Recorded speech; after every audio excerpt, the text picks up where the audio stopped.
રાજપીપળા સહિત નર્મદા જિલ્લામાં ration card પર ચાલુ મહિને તુવેર દાળ નહીં મળતા ગ્રાહકો નારાજ। રાજપીપળા સહિત નર્મદા જિલ્લામાં ચાલુ જુલાઈ મહિનામાં રેશન કાર્ડ ધરાવતા લોકોને તુવેર દાળના બદલે દેશી ચણાનું વિતરણ કરવામાં આવ્યું હતું ને પણ 50% જ જથ્થો આવતા બાકીના ગ્રાહકો ચણા વિના વંચિત રહે છે। મળતી માહિતી મુજબ રાજ્ય સરકારે રેશન કાર્ડ ધરાવતા ગરીબ લોકો માટે મફત અનાજની જાહેરાત તો મોટા ઉપાડે કરી દીધી, જેમાં ખાલી ઘઉં અને ચોખા જ મફત અપાય છે, બાકી ખાંડ, ચણા કે તુવેર દાળના રૂપિયા આપવા પડે છે। જો કે ગરીબ પરિવારો માટે તુવેર દાળ બજારમાં મોંઘી હોવાથી રેશન કાર્ડમાં સસ્તી મળતા રાહત થાય છે, પરંતુ તુવેર દાળ નિયમિત મળતી નથી। તેના બદલે દેશી ચણા વેચાણ થાય છે, પણ આ ચણા પણ ક્યારેક એકદમ કાળા અને ખરાબ મળતા ગ્રાહકોના પૈસા માથે પડે છે।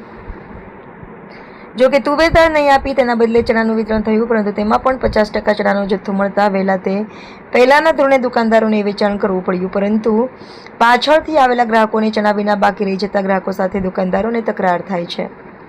સરકારની મફત અનાજની જાહેરાત આવી સ્થિતિમાં ગરીબ વ્યક્તિઓ સાથે મજાક લાગી રહી છે। ઘઉં ચોખાની વાત કરીએ તો તેમાં પણ ક્યારેક ખરાબ જથ્થો મળે છે, જેમાં ઘઉંમાં કિલ્લાની જીવાત છે, જે સડેલા કચરાવાળા ઘઉંનું વેચાણ થાય છે।